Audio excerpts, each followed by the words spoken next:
Yes, sir. Hold on, let me see if I can start it from the phone. Oh, it's high tech. You got it? Yeah. Oh, snap. Get it on. Yeah, it's Like- on.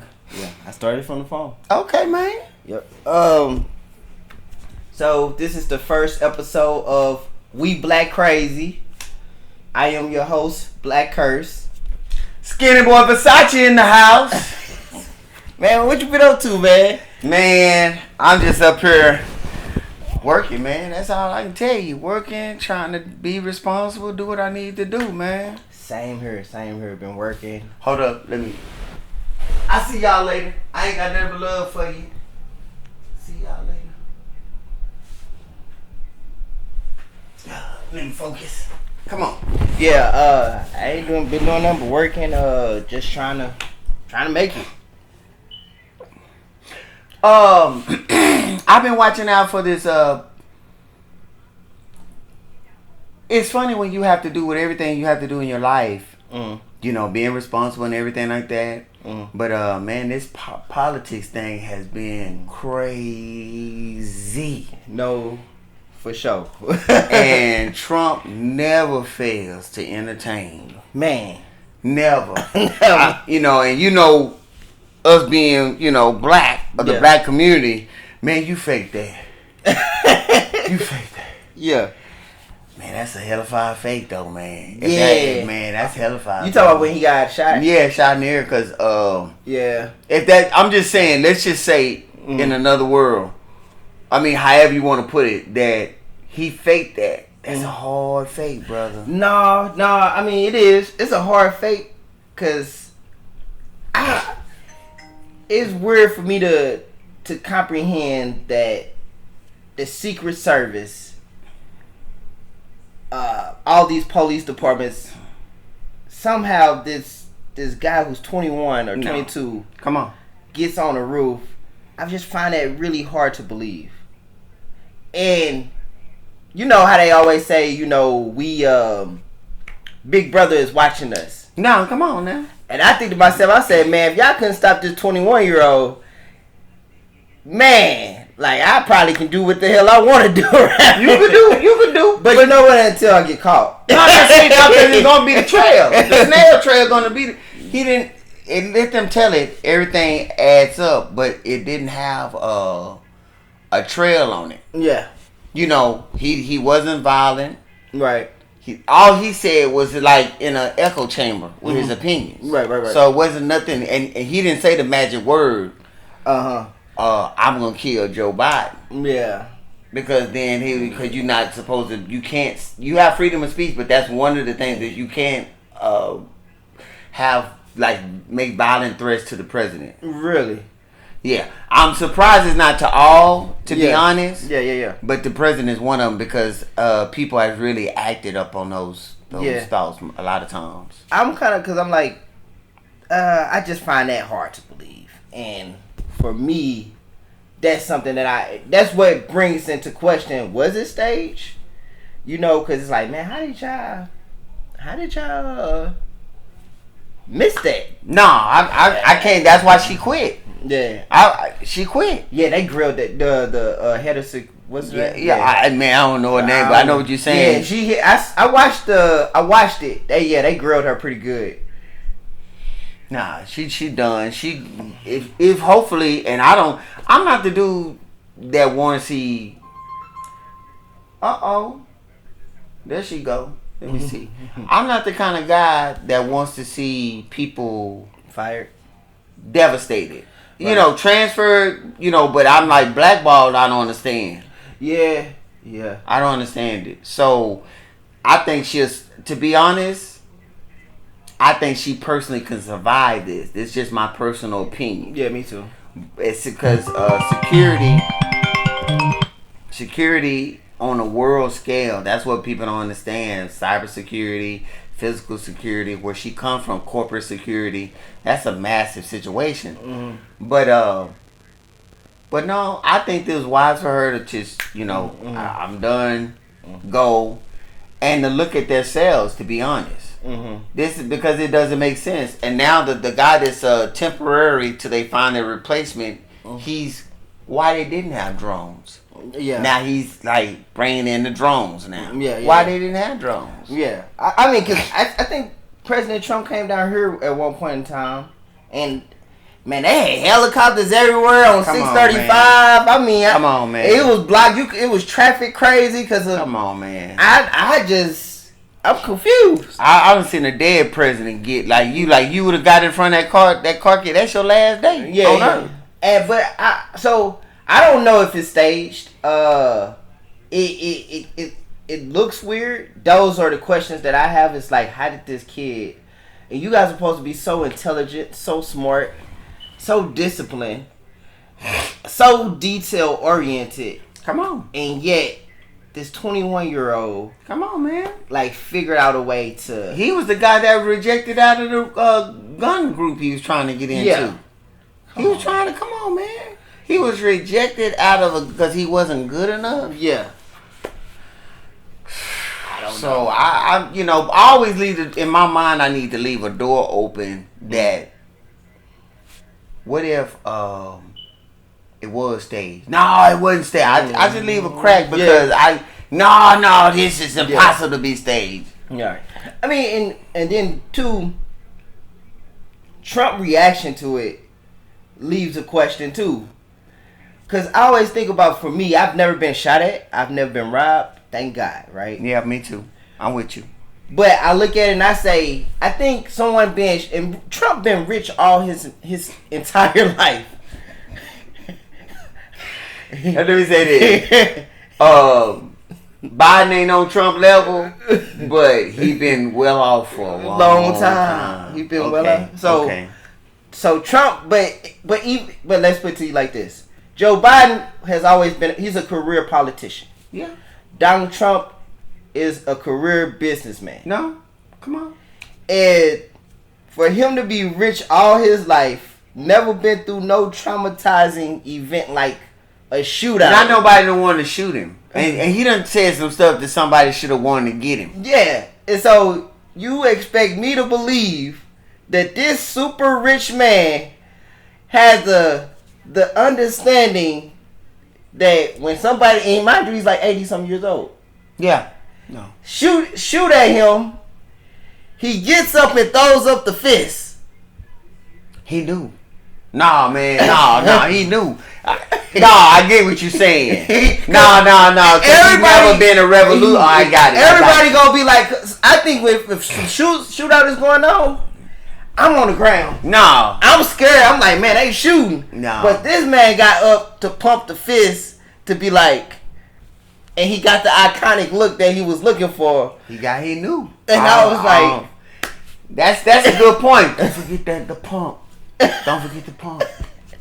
Pump. I mean, brother, what if look, they always, if I'm not incorrect, they always plugged in to somebody. So yeah. What if you had somebody tell you, don't forget the pump. Throw that pump up. Throw that pump up. Because that'd be like, when in our phones, we always, the chip is so good, it's like two brains. Mm-hmm. What if you actually had an AI right there? Yeah. This is time. I'm watching a animation like this, and he has like an onboard computer that can separate and talk, and then merge back with him. Right. And so I'm thinking that. Now that you said that, what if somebody told him throw the pump up? Throw the pump up. Because it just, to me, you need a symbol. You need a symbol. And I always, for instance, it's magazines over there from Time and stuff. So like I look at these older like pictures, historical, and I feel like that's something that's going on the front page of Time. Right. That's going on the front page. But they didn't stage it. Like when I'm just coming to my mind real quick when Muhammad Ali knocked down Sonny Liston, and he stood over him. Nobody told him to do that. That was just, and the person he caught it. Yeah, he caught the moment. He caught the moment. And when you go to Time, like what you saying is they always was good at catching the moment. Time. Yeah, the moment. Yeah. So, but now I think that's too good. That's too good, and it just looked so like it was perfect. And like I think for me to look at like the cover art, I mean like the pictures in the magazine, that's the first thing that went in my mind. Oh, that's the Time shot. That's the New York. That's the shot right there. That's the shot, man. with Biden, it was a clear shot he was gonna get it. Mm-hmm.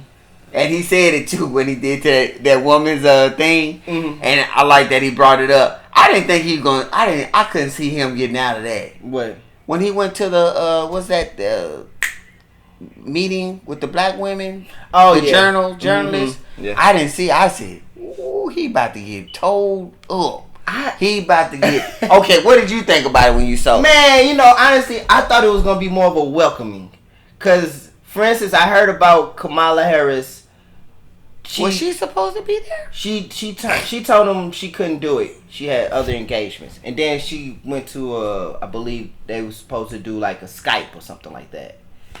And so, when I thought for Donald Trump to go to the National Association of Black Journalists or whatever, I thought they was all on the same page of embracing him. They was embracing him, and it was gonna be more of a trying to promote him to African Americans via, you know, this platform. Here's his opportunity to say something, right? Yeah. Here's his opportunity. So that's what I was thinking. So then when old girl shot out the first one, I guess in the blue dress, when she started going off, I was like, dang. Oh, this is a setup. What one of the things that I've learned from Antoine Daniels is have the conversation. Yeah. Let the person talk. Mm-hmm. Now, Antoine Daniels say at the end of it, he said, "What you want cut out, or do you want to stand on it?" Mm-hmm. Charleston White is making this situation like bad between them because Charleston White is going back because the money getting too good on a lot of things. But my point is, make people feel so comfortable. I want you to talk. I don't want to come up. I don't want if you. Hey man, can I talk about your wife? I don't need to attack you. Well, you should have asked the hard questions. He's my guest. Right. You know what? And I think that goes into journalism. I feel like you should have an objective point of view when it comes to dealing with guests. And that's what I thought they was going to present, especially with them. Since this was being presented, because this is presented on CNN. I think I watched it on CNN. This is presented on a national scale. You want to be at your best and you want to be professional to show that you don't have a political agenda. You just here to ask this man questions, or you get what I'm saying? No. You're totally right. I mean, look, I'm here to report, but that's the bad thing. I'm glad you said it just that way. That's the thing I don't like.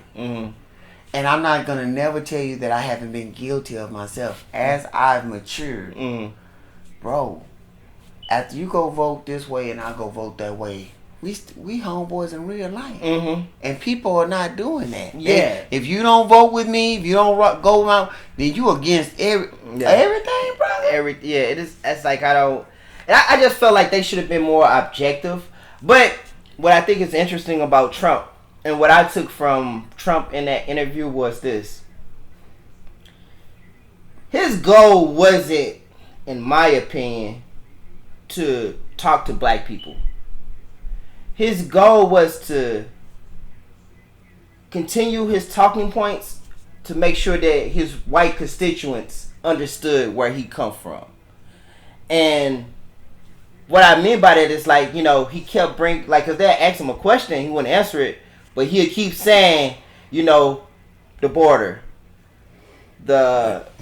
Come on, hey, do it. No, do it. He kept, bringing up though, and if I was there, Russia wouldn't have. Yeah, he kept bringing up those. And I'm like it, yeah. He kept bringing up his same points, and I was like, he was just trying to make sure because once they tried, I think maybe it could have been a good conversation, but once he saw that what he came into. He was just like no. He went on. He was like, all right, yeah. Let me go ahead and get. Yeah, let me get on my. Let me let my constituents know that hey, I'm for y'all. These people on some bullshit, but I'm gonna continuously regurgitate the talking points so you guys can understand that this is not even about black people. They are a very small minority in this. Come on, man. In That's this game plan. Come on, man. And then I take it a step further. These niggas ain't giving us no money. Come on, man.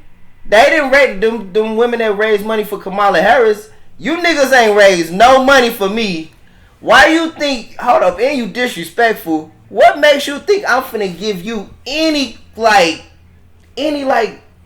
anything? I'm gonna be hostile. I'm gonna be on guard. I'm gonna be offensive and defensive. And I'm gonna keep talking to the white man that's giving me the money, the constituents that support me. Like, I'm gonna keep talking to them, even on your platform, so they know. Even then, I'm gonna make it funny as hell, so they know it's marketing. Funny. It's marketed to them to know that I didn't even take their ass serious. Nah, man, it was funny.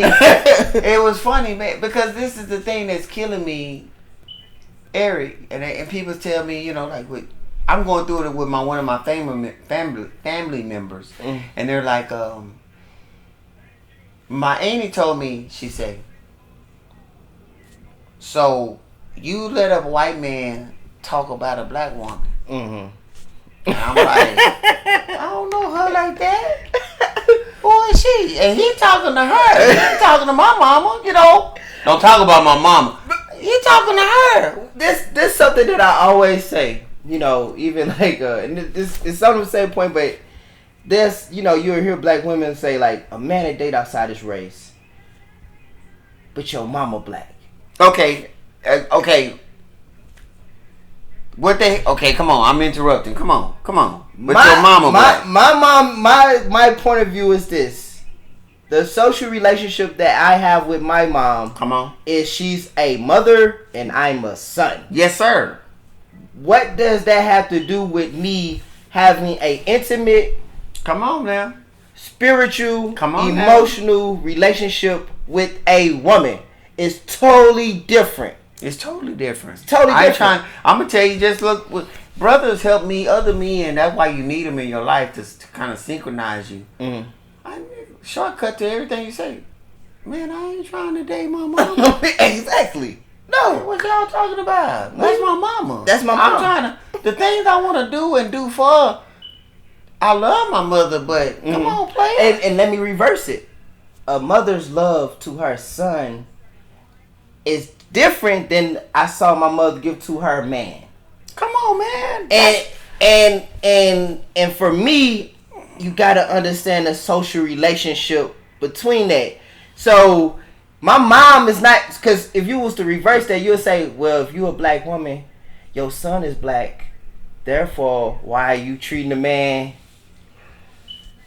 A black woman will raise, or let me say this, a woman will raise potentially her son into a dude she wouldn't date. Yeah, of course. Okay, then what you know? So that's crippling him.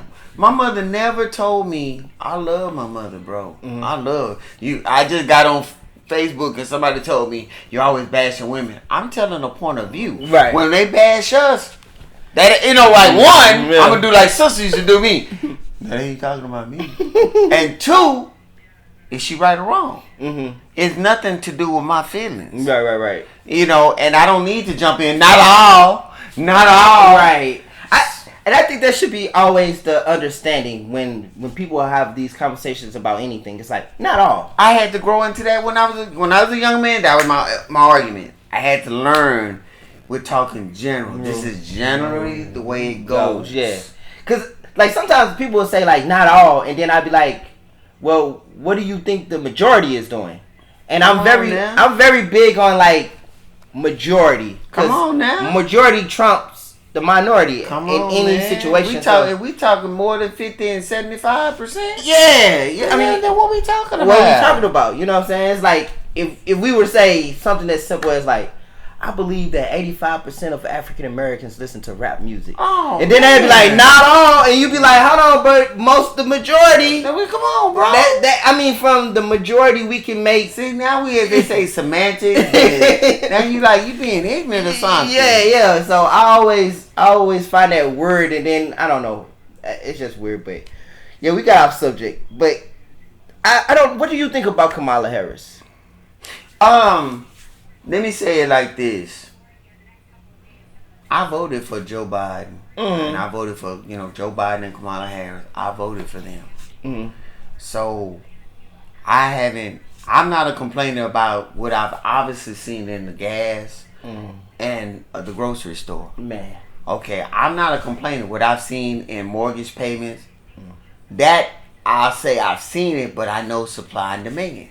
Mm-hmm. Now, coronavirus, all this stuff had an effect. I understand all of that. Right. It was the shutdown of the country. We still like low residual of that effect. 2020. Okay, so he got a woman that I thought was black. Yeah. I knew she had an Indian mother. Right. But I thought she identified. Mm-hmm. I went and pulled up Google, and Google, I said, when she got sworn into the Senate, they say she was the first Indian, not of mixed race. If your mother and your father, think about it. If you like your mother and your father was black, your mother's white, and you love both of your parents, not just one, you're gonna identify. You're gonna always. I'm mixed. I'm a mixed race. Yeah, right. I never heard that. Yeah, I don't know. Like, I was talking to someone the other day, and I was saying, you know, the way I see it is kind of like. So what I looked up her parents, Indian, and her dad's Jamaican. Come on.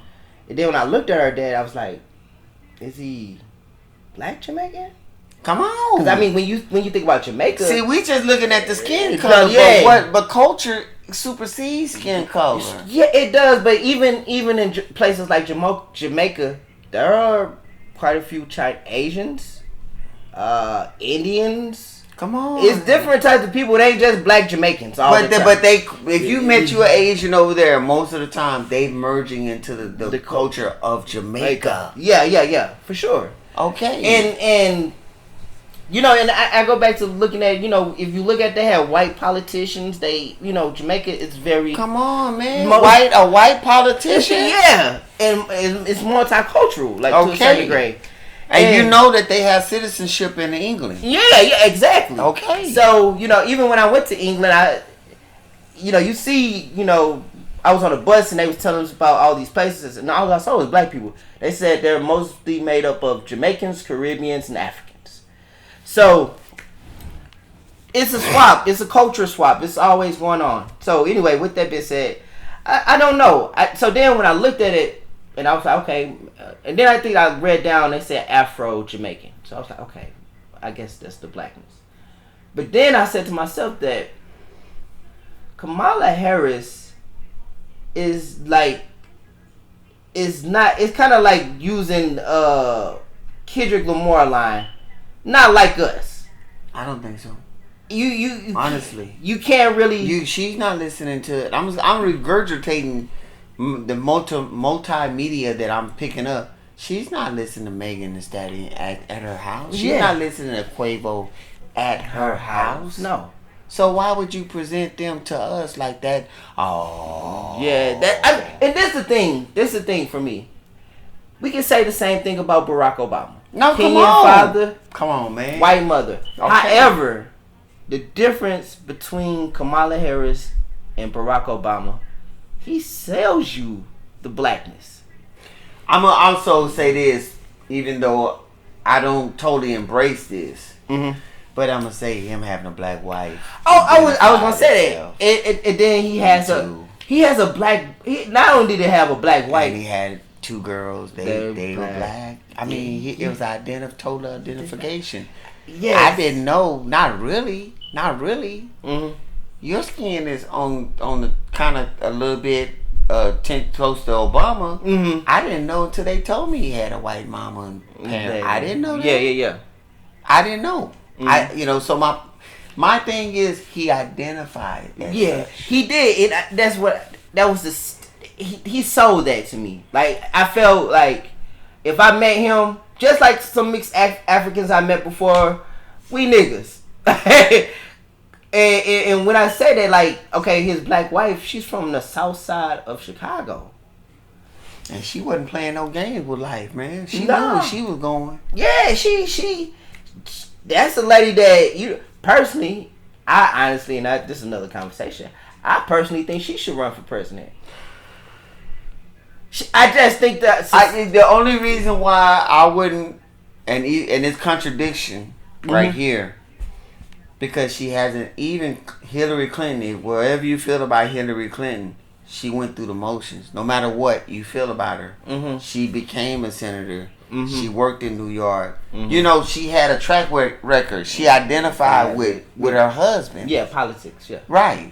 What I'm gonna say is that, like, when she was a first lady, I saw a lot of motion. Okay, no. Okay, I like that. Well, did you see? So when Michelle Obama was in, did you? You saw motion? I mean, I saw motion. I seen her. You seen positive motion. Things she would do for, like, initiatives for kids, for working out, for just, you saw motion. You saw her constantly in the media. No. I let you have that. You know what I mean? No. I get it to you. I get it. Now that makes sense the way you're saying it too. Yeah, and I think when you're a politician, I think that's what it's about. But it's like this, because when I go back to my family and everything, my auntie, she doesn't understand, like, you know, the city council doesn't get a lot of money. Right. And I just looked up what the mayor of Dallas get. He get around $80,000. Right. I didn't know that. $80,000 today ain't no money. Nah. Running a city like Dallas. City council members don't make a lot of money. No, of course not. Okay. But people don't understand. We don't. A lot of black people, man, I'm making $25,000 a year for being a council member. But that's connections. Yeah. I wanted to be a police officer, Harry. And if I could have had the discipline of mind to just do it as far as I could do it, like, my 4 years would be the goal. But while I was in there, I was making connections, and then went into the security and another private security. Right. For sure. But that's my point. If she would have been city council of Chicago, all that, housing, anything, because we sit up here and think that I get in a president, I can do anything. He's powerful. Right. He can't do anything. Nah, it's more, I think, like you said, I think being a president is more connections. Nah. I think being a president is more connections. It's more connections, but that's the whole point. Joe Biden worked his way. Yeah. That's even, no matter how I feel about him, I have to respect the work. Well, let me put it to you like this. I think if she wanted to go into politics, I believe she would put in the work. Because she's always shown motion. But she's not. That's the point. As intelligent, highly intelligent as Michelle Obama is, she's never walked towards that. So why?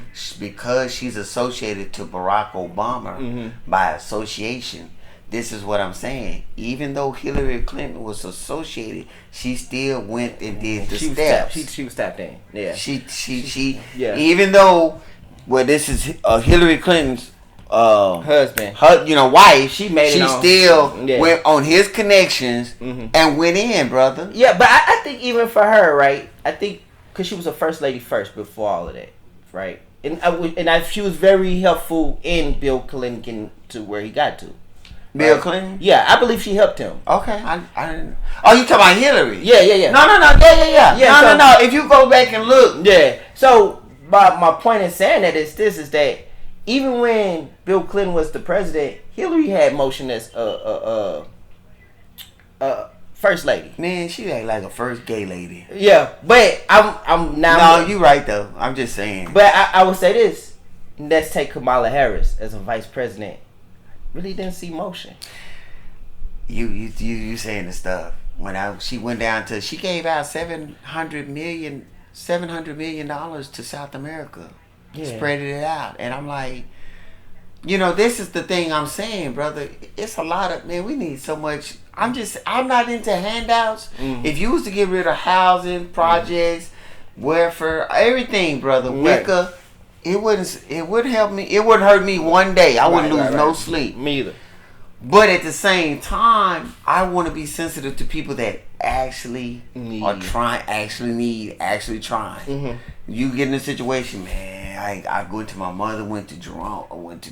You could go to the government. Right. that's not available to people that's in the government. But you're passing it out, and these people most of the time, man, he'll be alright. Yeah. You know, that's money. $1 million in other countries, man. That's money. Yeah. Just give me 500. Just give me 500 million, $500,000 or 200. I'm gonna put this in my pocket. Yeah. Everybody get their slice, and then the people get nothing. Yeah. What, you know, I didn't see. Now we keep saying the borders are, and the funny thing about I've seen the internet flex, and they're stepping back things. People pulling videos down, blah blah blah. But she was responsible for the border. She wasn't on that, man. And when they sued, when Abbott caused the war. Oh yeah. Abbott caused the war. We're not talking about that, but Abbott caused the war. He caused the conflict, a non-military conflict that they escalated, and it could have been escalated to a military conflict when he started busting them into the other cities. Man. So I That didn't was crazy. see Kamala. I didn't see Kamala Harris. Excuse me. Go down there. Even on that level, like you gonna open up this because I think border. they sent them to her house or her place in Washington. I think they sent one of the buses. I know they sent them to Martha's Vineyard. I know that's one of them. New York, Chicago, DC, Denver, Colorado. Yeah. I don't know if they made it to California. I want to say they sent it to one of her houses. I want to say that happened because at any rate, I didn't see much. I just didn't see much motion from her. Like I just didn't see the. I didn't see nothing. Yeah, and when I get into it with people, I ask, okay, besides abortion, because we're selling abortion. That's all we got, brother. Yeah. And if you go down and pull the stats, and everybody get mad about it, black people is up in the places that a lot of black people not. We're top on the list on abortion.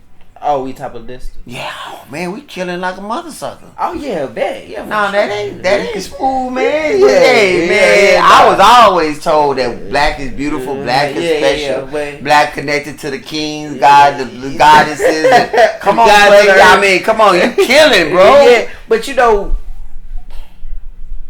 I think when it comes to what was I gonna say about abortion?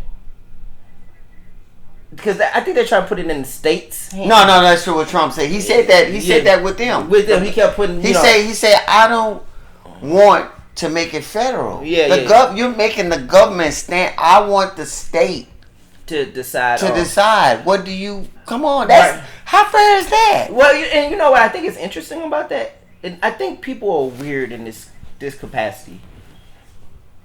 If you put it into the states make it a state thing. Move out the state. Man, if I need an abortion that bad, you mean I can go to New Mexico and bust that baby? I'm going to New Mexico. I'm gonna bust that baby right in New Mexico, bust him aside the head. I ain't right. I don't give people, but you know, then they go into the man, come on, you can think about it. United States, right? Texas is a state. California, Florida, those are states. Yeah. That's equivalent, and people they really don't know this. What I'm saying, you do. That's equivalent. Texas is equivalent to France. California is equivalent to Germany. What do I mean? Germany is a state. Yeah. France is a state. England is a state. These are united. This right here is trying to be duplicated in Africa, in Europe. They want to do it in South America. They can't do it. Yeah. It's a lot of 'cause I mean, what you were saying with like Germany and France. Yeah. They were considered the European Union. Now, so if you wanted to go, if you was German and you wanted, and let's say you spoke English, and you wanted to go to England, man, you got to go through immigration. Yeah. In California, that they voted the way they voted, they did the way they did, then now they get to go to Texas. Yeah, you just Bro, yeah. I lived in New York, this and that, and I can leave New York. It ain't no checkpoints. It is none. No checkpoints. And the money that's over there, they had the money that what they have, the franc in German. Yeah. They got the they got the pesos in Spain. Yeah. What do they have in England? The ducats, so the pound. Yeah, the pound. The sterling pound. Yeah, but they was also doing it like like if you was part of the European Union. Yeah. They had a one Currency, currency, but yet they had their own money at. Come on, bro. You know what I mean? So and I'm gonna tell you something that, and I told this to my son David, is that, well, why you can't learn another? I said, do you know how powerful it is to have one money, one language, yeah, one, not. not. What did God do with the Tower of Bible? Man, hey, he did that to put something on you. Oh, yo, he said, I bet you not deal with that. Yeah, and that's a fraction of culture. Yeah, and when you go to Africa, brother, we in our head think they're not unified. yeah. Well, a lot of it is you have so many. You have like you can take a place like tribes. You can take Nigeria. It's like 4 people, like the Igbo. Come on, brother. Europe. Go down to South Africa. Even though it's white ran, they're almost, they're saying over 100 languages. Yeah. Of the African. Yeah. How's that produce unity? It doesn't. It's discord. Yeah, it's discord. And so, yeah, I do believe we be going off topic. Yeah, we go on. Yeah. Sorry, y'all. But we do. I was gonna say, like, with Kamala Harris, I never really just seen motion. I gotta see. I kind of want them to debate. It's gonna be hilarious. It's gonna be, when he said he showed up for her, I had some mad respect. No, you know what I think is funny? He trumped her on it. So, no, he did. He trumped her on it. To women. He said, I have enough respect for y'all to be on time, and I came. You wouldn't let me Skype or Zoom. He said Zoom. I showed up. And I could say, and what did she say? She said she couldn't make it. She had another engagement. Okay, what was that engagement? Down in Houston, right? Yeah. But my thing is this. If you had where he trumped her is, he showed that I'm taking enough time, and I feel like you guys are important, man. And I for me to sit down with y'all. Come on, man. And then for her to sit here and say, I got another engagement, he trumped on it. No, he got it. He say it to my face. And he tried to. He wanted to. Yeah. So I just haven't. I like the way you say, I didn't see that. I didn't see the motion, man. Yeah. And however you want to make history now, and when he said that, now she's black. Now she's black. And bro, just because I personally know you, right. So let's just say you ran for office, and somebody said, "Well, Black Kurds believe this. Black Kurds believe this." I say, "Yeah, man, but dang, bro, I know this cat." And that's kind of how he presented it. He presented it like, but I know her. Right. I know her like I actually know her. And it wasn't indie. It wasn't black. He said, you be black, but she wasn't promoting black. Yeah, she was promoting Indian. And I'm going to ask you this, too. Think about it. You don't believe this, but the average dude does. If you wasn't in my life since the age of 4, living your own thing, going through your own situations, right. Well, what agenda would I push? Right. Doja Cat that way. Yeah. Doja Cat daddy black. Right. He ain't interjecting. So you don't see her going black. Right. You see her more so white and, what have you. Right. That's what you're going to do. When you lack of respect for one of the races of your family, if you have more than one, you're going to go to the one you felt the support from. Yeah, for sure. If you didn't feel, okay, so she didn't do that. And in my mind, I always identified her that. I was like, she not black? She not black? Yeah, I was like, oh, she not black. You're not black. And then when you go down there and you got Quavo and them, and I'm like, bro. Well, I don't. This is my thing with politics. Well, let me interject real quick. Right. Even what's Megan Thee Stallion? No, not Megan Thee Stallion. The Cardi B even say, I'm done. Yeah. I'm done with being a puppet and trying to y'all put me. Because I mean that's. Don't you? Even though they got paid. Yeah. Megan got paid. Yeah, I get all that. I get all that. But I think associating yourself with rappers it's like when we know this in politics, a lot of young people don't vote. Okay, I'm glad you said that because that's reaching. Yeah. You're trying to reach for people that don't believe in voting. And I'm going to say this. This is the way I look at it. Once upon a time, you couldn't vote. Right. So if you couldn't vote, why wouldn't I? If I say, no, you can't do that. Why? Because there's some kind of weight of power in it. Couldn't hold office, couldn't do nothing. Same thing as reading. Honestly, I'm not an avid reader. I'm just not. But I'm not gonna. What you doing? You reading? Right. I would never. Yeah. I would never put nobody down. Right. I'm in audio books and all this stuff like that. But my point is, the seeking. If this dude is seeking knowledge or wisdom or understanding or point of view in a book or in a conversation or in a thing, Wall Street Journal, all this stuff like that, I respect that. Yeah, I mean, cause I do. I will say art. Like I used to like when P Diddy was over Revolt and they would do the vote. You know, try it. Vote or die. Vote or die. Right. It was cool. But I think in a way in which you bring the artists up. Vote or no P Diddy. No, P Diddy. No, I'm a vote. Better go for me, man. I'm voting. No, I think like with that, I don't know. I guess like I'm trying to say like I don't get that kind. I guess the influence is there, but I think that like when it comes to politics, if you don't bring a rapper up there, get somebody who will at least talk about your policies, or somebody who's nobody's doing nothing like that. And what I'm saying is like Common could be the excellent. He's the most intelligent. I've never heard Quavo talk about politics.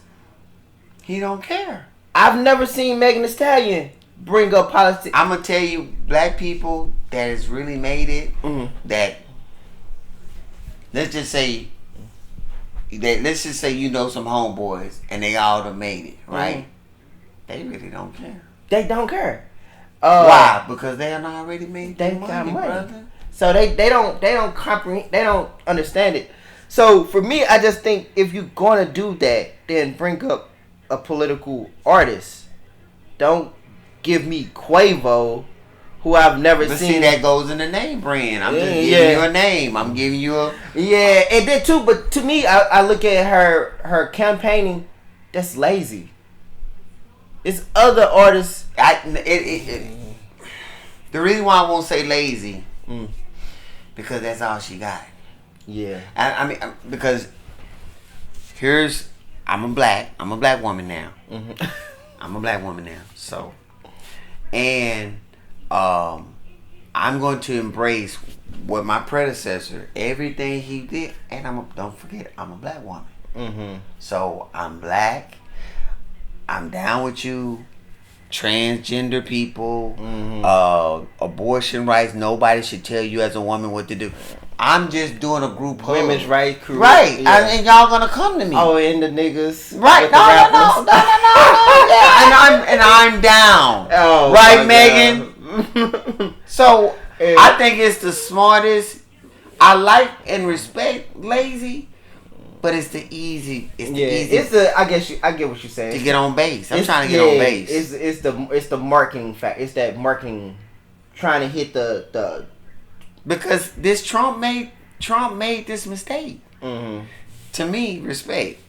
I'm trying to be to be honest. I'm trying, right. That can be hard. But he didn't include black people in the first election he won. No. He didn't. Hillary did. She won the popular vote. Right. But the Electoral College got him in, right? Okay.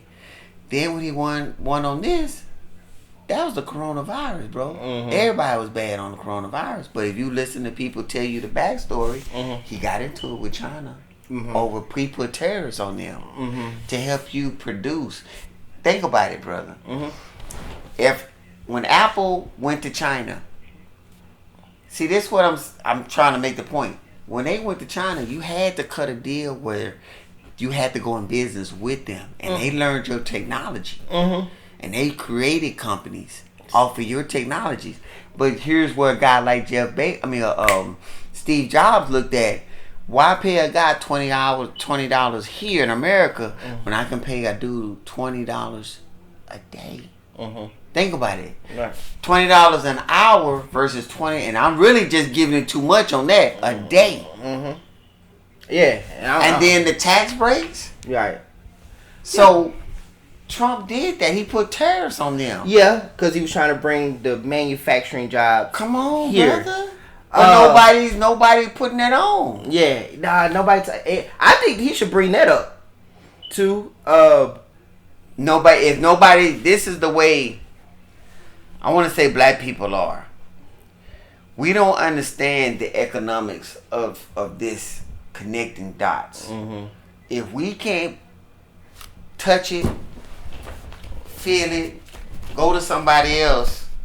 If we can't go, like for instance, go to my wallet, let me pull out what Trump card he gave me and go utilize it, then we don't respect you. We don't understand it. Yeah, because I mean, that's a concept of. I know we talked about, like, people get mad at the black job concept, right? Nothing, man. But let's be quite honest. No, brother. We don't run the industries. Brother, I'm telling you, yes. We don't dominate. We don't, even with the jobs, right? In the job market, I mean, with the CEO jobs. How many of you niggas is going out there to get your master's degree, PhD? How many of you want to start from the bottom and work your way to the top and go to school? It's not a large percentage of us even doing that. Okay, but Black Earth. See, you going to the high level. I'm going to say in the dirt. Yeah. When you go down and you driving in the metroplex of DFW and you going to see construction, come on, player. Yeah. Who's that? That used to be black people doing that too. Yeah.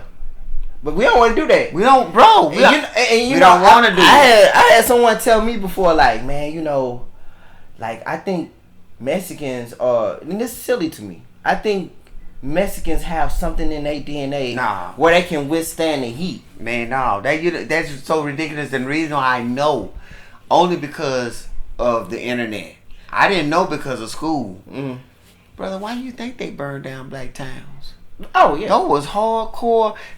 Black people once, honestly, as a majority, was excellent. Because they worked. They had to work. They enjoyed it. They valued it. Think about it. When you came out of slavery, you had the skills. Yeah. I'm not saying all this old stupid stuff. We gave you a skill. Yeah. But you was the working force. Yeah, you were the working force. And people don't even understand. This is how you make money, people. If this is the way you make money, but let me throw this interjected. If I gave the average black man, young black man, 40 acres. Because we sit up there and we say 40 acres and a mule. If I gave the average, what you think he would do with it? Tell me whatever you think. Tell me whatever you think. I think he would sell it. Come on now. For a Rolls Royce. Come on and now. a gold chain. Come on now. Come on now. That's what I'm trying to. He don't see the value in it. Yeah. I got people in my family. So I'm trying to make the point. We don't understand. We don't understand land. We don't understand agriculture. I'm not saying that right, excuse me. Agriculture. We don't understand none of these concepts. Those jobs he's talking about, it was gone. You one, you don't want it. But two, if you're not pursuing nothing. All you're pursuing is shortcuts. Yeah, and I think that's the point that they look at it like. I feel like I work a black job, right? I'm not offended with reality. Man. The reality is I do work a low-level, small-level job. Man, come on, man. I'm not making 100,000. I'm not a CEO. I'm not a plant manager. I'm not a scientist, a doctor, a lawyer. It's a manual labor job. It would be considered a low-level job. Come on, man. And then if you take that and we flip it, or if we look at it from this point of view, Asian kids score high on their test. Dude, that's the top. That's the top line. The white people second. The Mexicans third. The niggas at the bottom.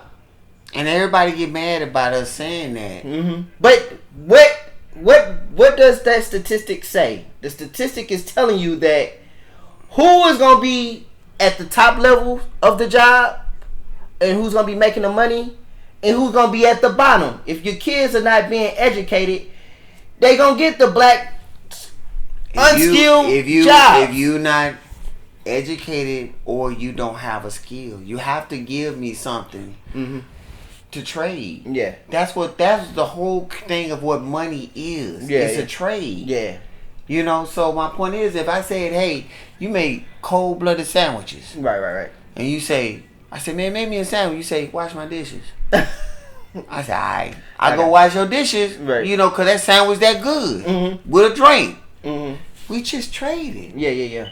And now we can take it to however level to continue that trade. Yeah. Where instead of you washing the dishes, Jerome, I need some paper towels, and however we want to trade. Yeah. But that's what that is. And we don't, brother, I done seen, at my job I'm at right now,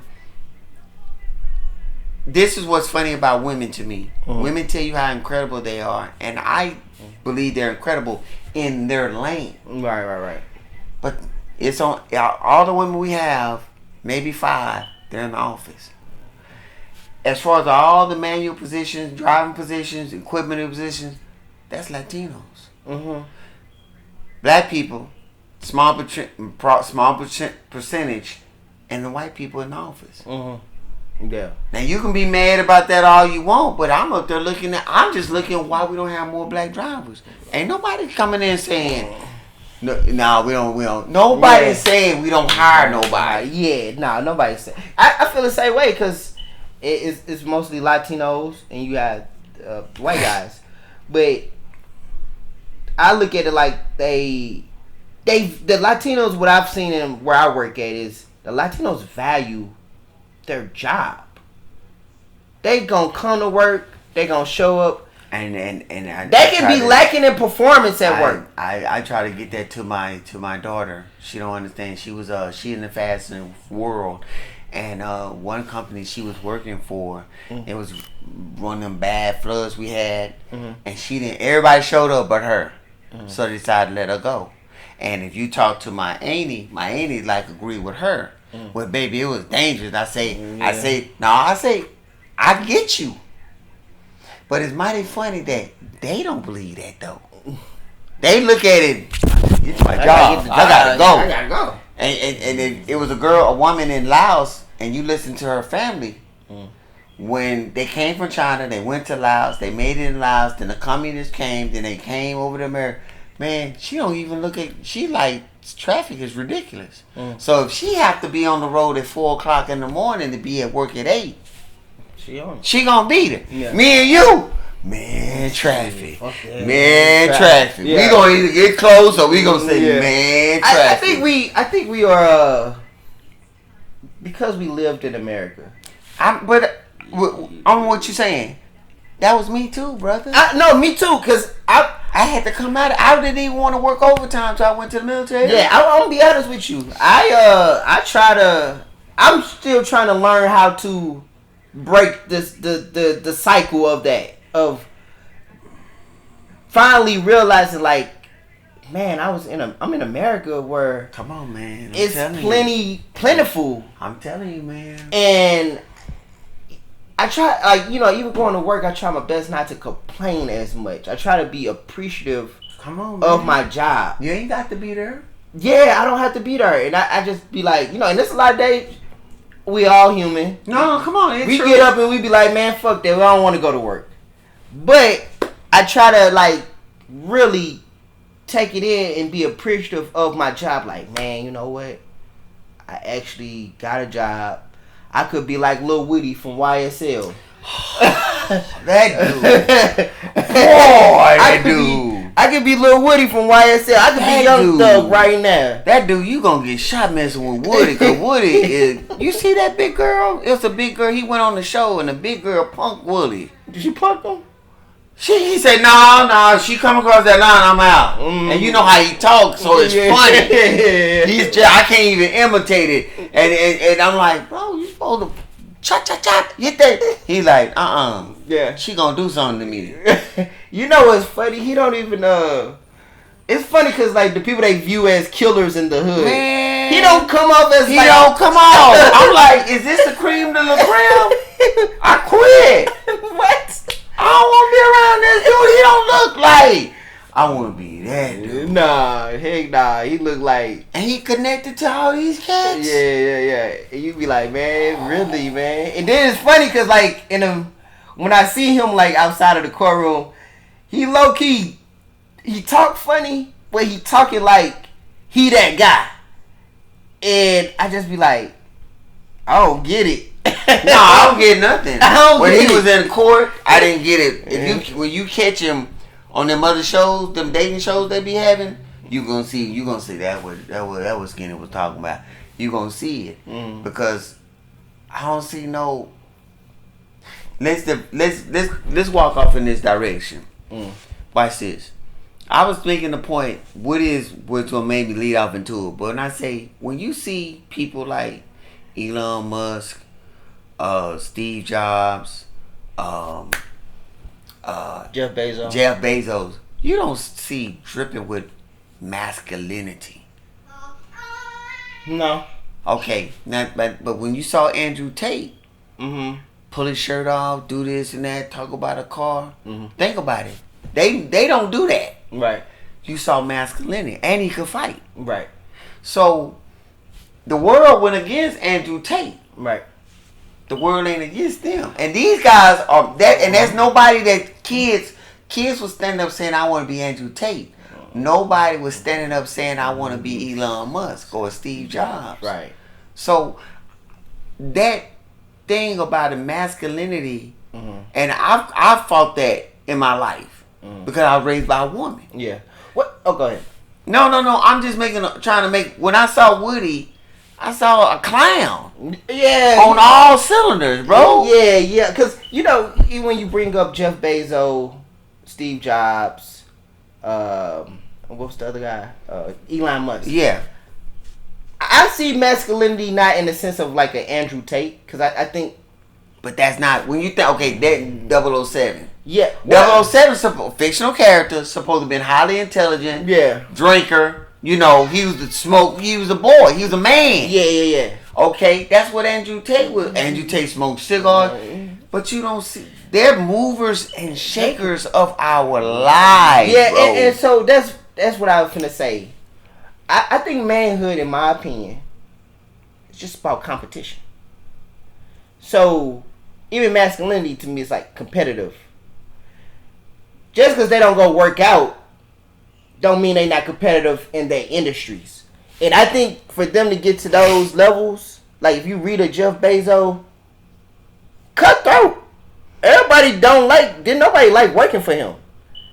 No, he cutthroat. He cutthroat. If you just think on it and yeah, he cutthroat. I mean, that's the masculine. I look at that. That's the masculine aspect of him. He the nerd, the geek, but shit, he trying to make his company as efficient as possible. He trying to beat out Walmart. He beat out the bookstore. He want to be the everything store online, and he's working well towards that. He done changed the landscape of America. Yeah, that's masculinity. That's manhood. But you always got to understand this, though, Eric. How does Captain America look? Right. How does Tony Stark look? Yeah. I mean, those fictional characters, but yeah, in our minds, yeah, what do they look like? Right. And I'm with you. I like me and you do push up. You like Jerron? I'm okay, but I have to respect you, the man. You still a man. Right, Napoleon. If you look at Napoleon, I think it was 5'7" or something. Mm. But what did he do? He made Europe unified to beat him down. Mm-hmm. He made Europe right. Same thing with Alexander the Great. Alexander was maybe 5'8" or if that. Right. And he unified Greek. Mm-hmm. and went over and tore up Persia.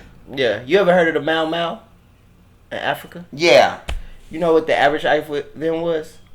Man, I want to say they were 6.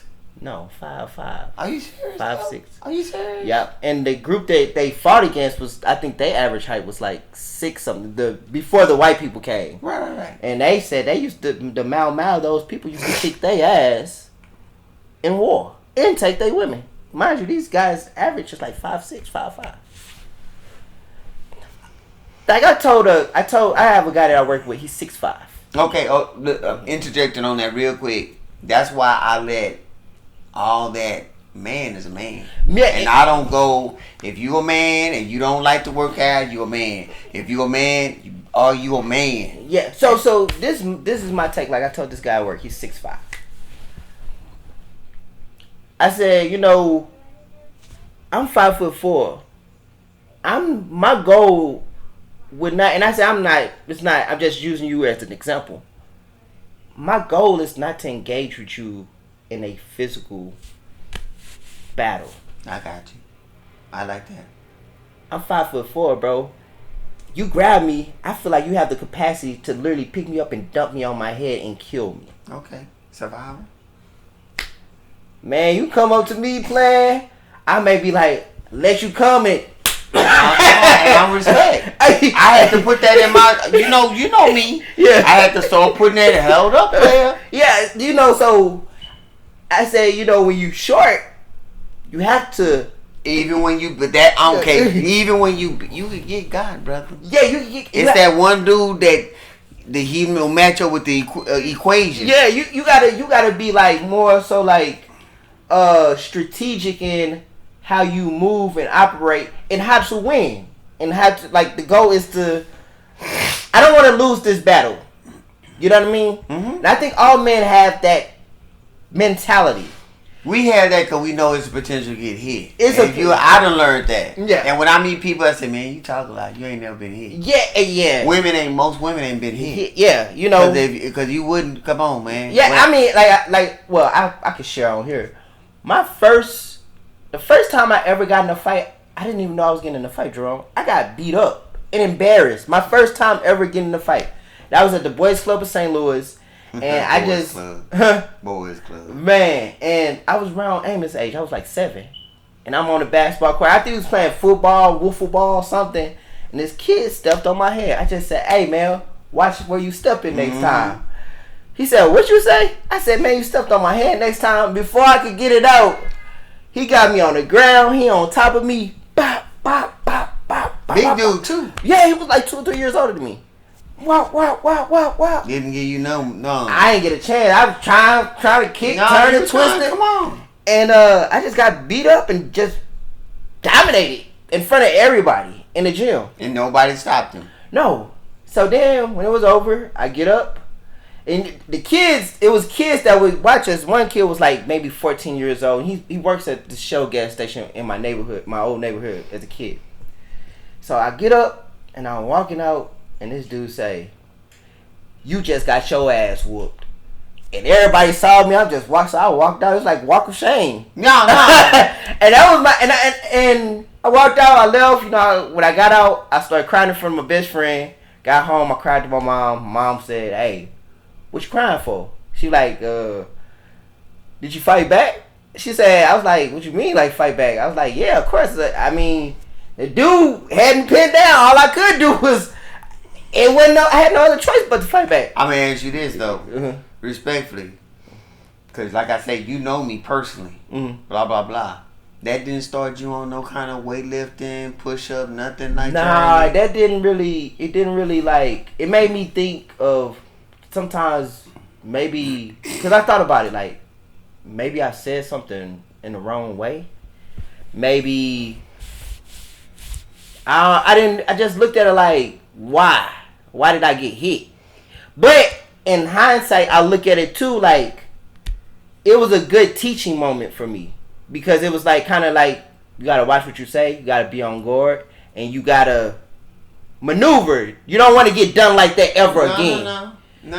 You know what I mean? And when I've had fight, I've typically been the aggressor after that, and I think I've been the aggressor because You already knew that how it's gonna come down. Yeah, you know what I'm saying? I've typically been the aggressor. And I'm not even like a fighter all the time, but I'm just saying like if I was going to engage in a fight, I was going to throw the first punch. I didn't want nobody to ever just blindside me like that because I totally didn't expect to get my ass whooped. No, when I got, and I can't think of the first time. I like that you can think of the first time. Yeah, I remember that.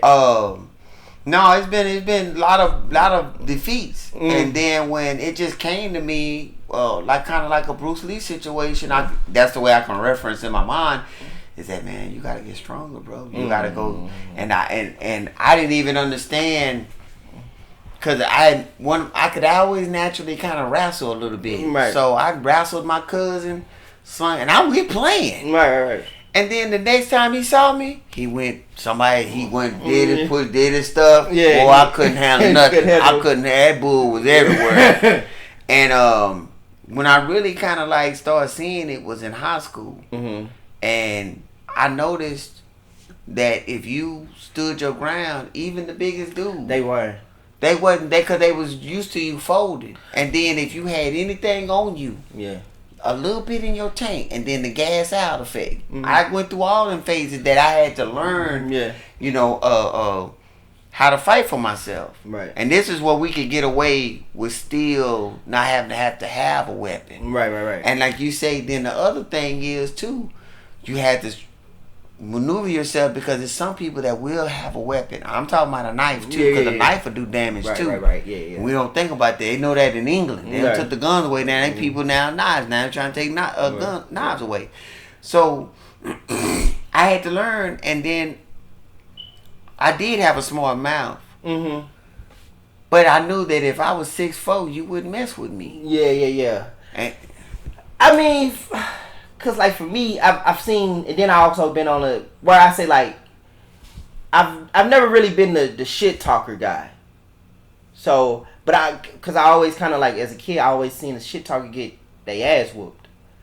So I've never been that. And for me, what I learned from fighting in elementary school, middle school, because in middle school I went to the principal office for fighting all the time. What I learned is most people really just don't want no problems.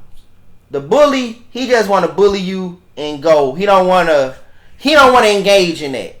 You know what I mean? He just want to take it out of fight if he can do it. Yeah, he don't want to do that. You know, for me, it was just more so like maybe my family said I have a little bit of anger issues or whatever. You don't. I don't think so. You don't. But I can say when I was a kid, when you stand up for yourself, people tell you that. Yeah, and I would say like, you know, sometimes a kid would say something I didn't like, and I would, like I said, I learned from that first fight. Don't let nobody just get off on you. Be the aggressor. So you say something to me, or I felt it was going that way, I'm just firing. No, I'm just because firing. I'm like, you know, like, hey man, you said something like this. Mean like now and for a while, if you step and I say, hey man, damn, you just stepped on my hand, and you go there, then I'm ready. Yeah, cause I ain't wrong. Yeah, you stepped on my hand, you know, but I've had to learn because I've had bad moments in my life where I was upset and it did fester out. Is that watch your anger, bro? Yeah. It can't be because your life. You have to look. You don't have American Express Platinum, but your life is worth more than that. Right. So you have to say, man, my life is platinum, bro. Yeah. So I can't mess up my life trying to prove something. And you have to preach. I always tell people, you have to learn to preach to yourself. Man, you do. You really do. I was telling some guy at work. I used to write Bible verses on a piece of paper. Come on. Now I walk around. I used to do it when I worked at UPS. Oh, really? Yeah, I write a Bible verse on a piece of paper just so I can try to learn. Yeah, regurgitate the second meditate. cycle. Yeah, you know what I'm saying. So you can walk with it. I would do it with certain things I read in a book or whatever. I was like, you know, the thing of it is that when you start doing it like that, it start to manifest in your life. That's true. You start to see it. You see, and that's what I'm saying. You need to be around people that's like, man, I want to see you win. I want to do this. Yeah. I've been, man, don't do that, man. Now I'm about to, Cause I feel say I've known you, right? So I know how you were at work at one point in time. And I, No, man, but you know, it's, you Yeah. know me. You know, Yeah, and I'm and like, I didn't have no problem. Like, Yeah. and I at one time at UPS, yeah. I got dusted. Yeah, and I was just saying, it was funny to me because you would literally, we'll be working, you'll be killing it. You know, you'll drink your, I don't know, what you put in that juice. He'll put off in that, whatever he had in that juice, his energy went to zoop, and he'll just be doing whoop, whoop, whoop, whoop. And some dude was, I can't remember who this supervisor was, he was talking crazy. Mm-hmm. And man, you just get up, you go up to him and you say, do you said, I can't remember you had like a saying, and it was pretty much like, Can we go outside? yeah, Can we go out to work? yeah, I think you said something like you want to meet in the park after work, and the dude was like, and I was right there because I was at the front of the where you throw it into the slide or whatever, Right. So dude was like, no, Jerome, and he's still kind of like still on it. And he like, part, what are you talking about, Jerome? I'm talking about to fight. And the dude was like, oh no. Then why manifest that then? Yeah, no, Manifest. I mean, honestly, that was my thing. Yeah. When I left them, brother, I haven't got in no fights except at the park since I left them. I haven't got into it with management. Nobody. Only had one guy like this year raise his voice. Mm-hmm. But I haven't had the consistent stuff that we went through with people coming at you, Yeah. getting on you, Yeah. blah, blah, all that stuff we went through. Yeah. And then new people coming in, you know, that haven't caught their felony yet. You know, so it's like, Yeah. it was a rough pace. And it's like all these bullies, and you like, bro, Yeah. I didn't come here to be bullied. But you know, I had to explain that to someone the other day. Yeah, they were saying, you know, maybe Eric, you need to check how you are at work. And I was like, you gotta think. How you are? Yeah. And I said, you gotta think. I work with nothing but men. Men are competitive. That's true. And I said, Even the low lives. even the low light, I said everybody, and when it's just like all men, this dude prejudices of me because I've only been here 4 years. I'm a lead. Now, black or white? Latino, white. No, come on. They giving me looks every day. But this, to be honest though, that's the reason why I say that's this Eric though. This black curse though, for real. Yeah. Bro. Yeah. Remember that time you went to that furniture company and you got interviewed by that black woman? Yeah. And you had an associate's degree and she didn't? Yeah. You didn't get that job. And people with felonies work there. Yeah, man. At a high grade, that's a high grade furniture place. Yeah, Nebraska. But you didn't get it. I didn't get it. So, you know, I was like, you gotta think in terms of people are literally giving me dirty looks. Is kind of hostile. You try to have a conversation with someone, and you like, man, you being cool about it, and they turning up on you. Yeah, no. And you don't know where it's coming from, but it's coming from. I got promoted before you. Yeah. You been here I think it's people who've been there 15 years, 30 years. They don't like to see no. Check this ass. Now, because what you saying a lot of stuff, and if people be honest, a lot of people just really honestly not honest with their life on what did they do best or what have you. So when I was in the military, and to me, as whatever you look at me, even with this, I'm still want to be Rambo. Mm-hmm. You know, Bruce Lee Rambo. Right. So I was a cook. And that's no matter how people try to be polite, that's looked down upon. Mm-hmm. So I hated that job. Mm-hmm. But I didn't want a dishonorable discharge. Right. So I knew I couldn't do that. I Right. can't get it. So I have to do what you tell me to do. Right. As long as it's not degrading me to this is my limit. Right.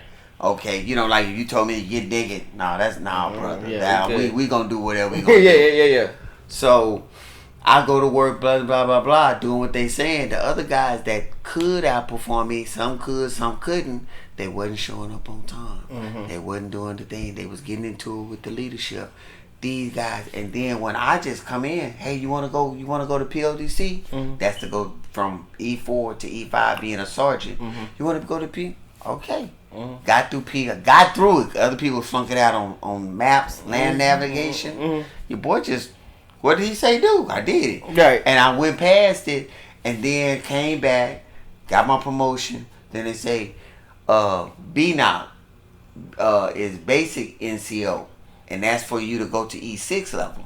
It's all these trainings. Right. So I went there and the guys was finding out that's been in the military. So if I go to BNOC before them, I'm over them when they've been in the Army for 10 years. And I don't even love this. But I did the job, bro. I couldn't get a dishonorable discharge. I had to, because the Army would dock your pay. I can't let you dock my pay. I can't leave. I have to finish my obligation. And I can't let you dock my pay. So I have to do what you tell me to do. A lot of people can't do that. You're free at your job.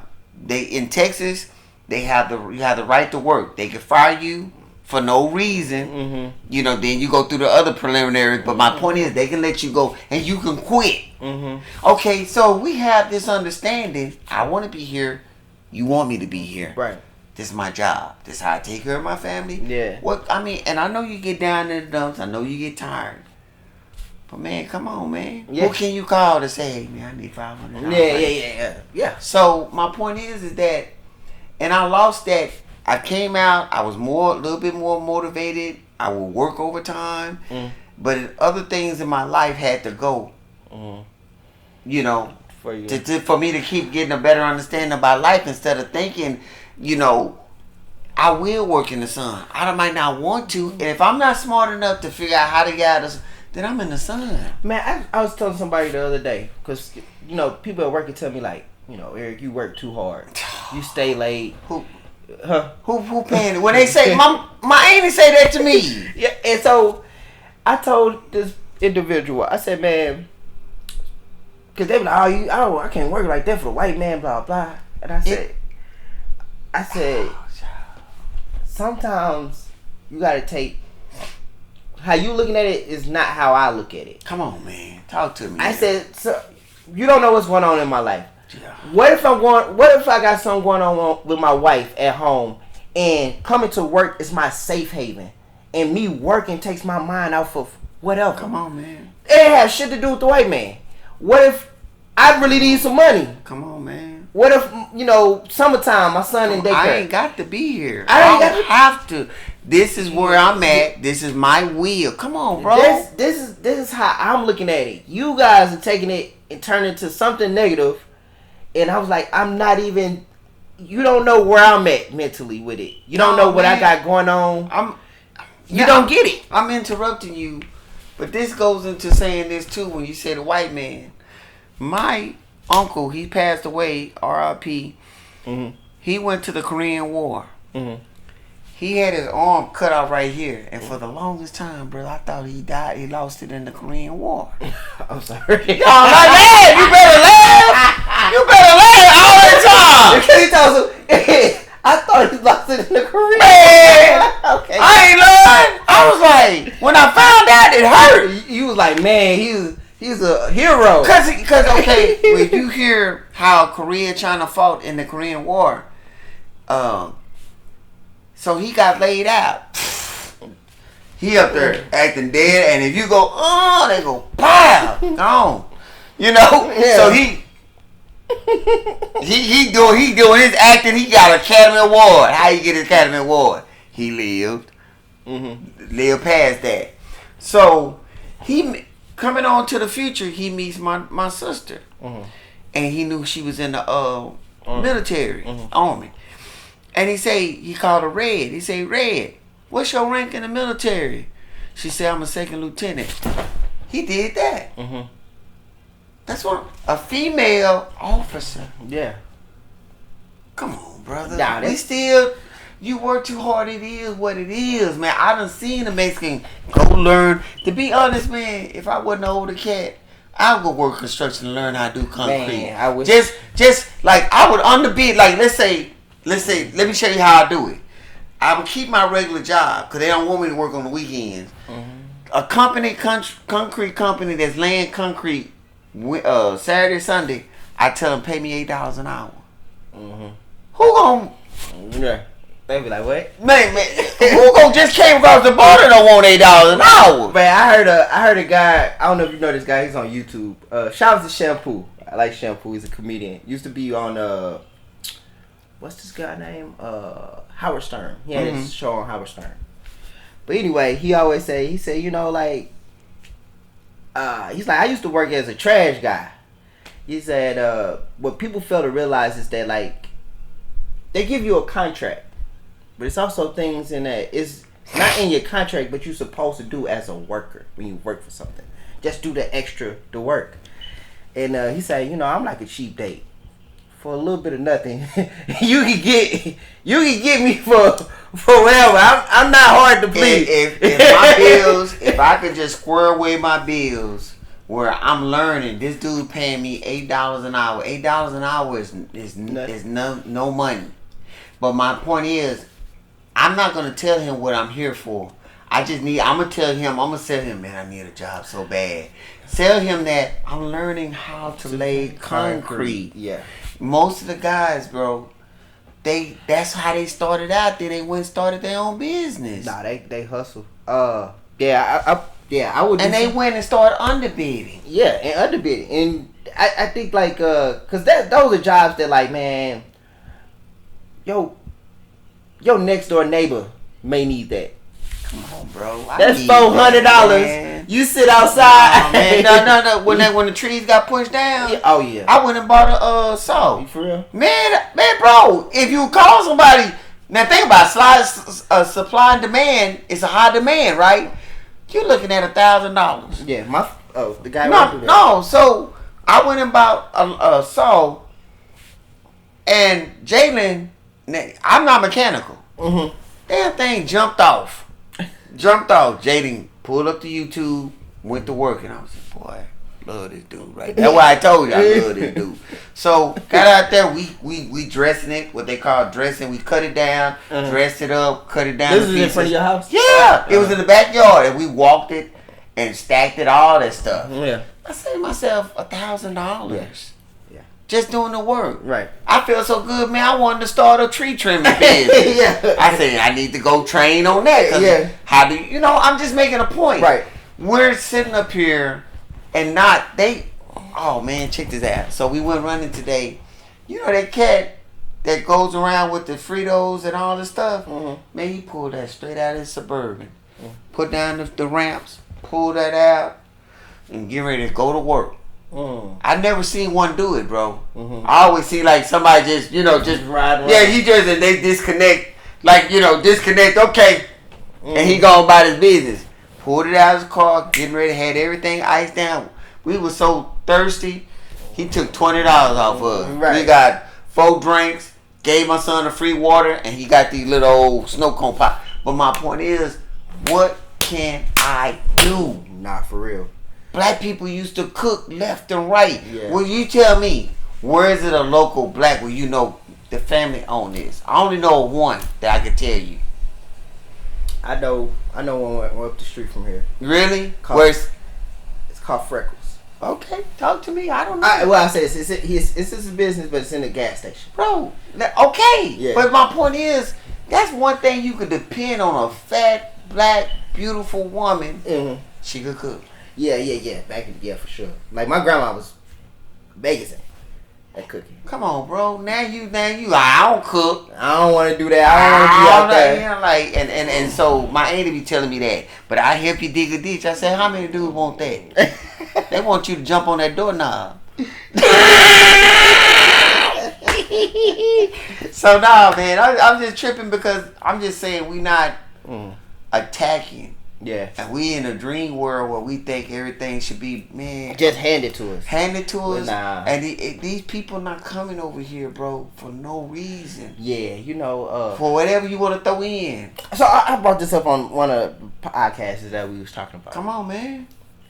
I think China may be using those billions of people for a reason.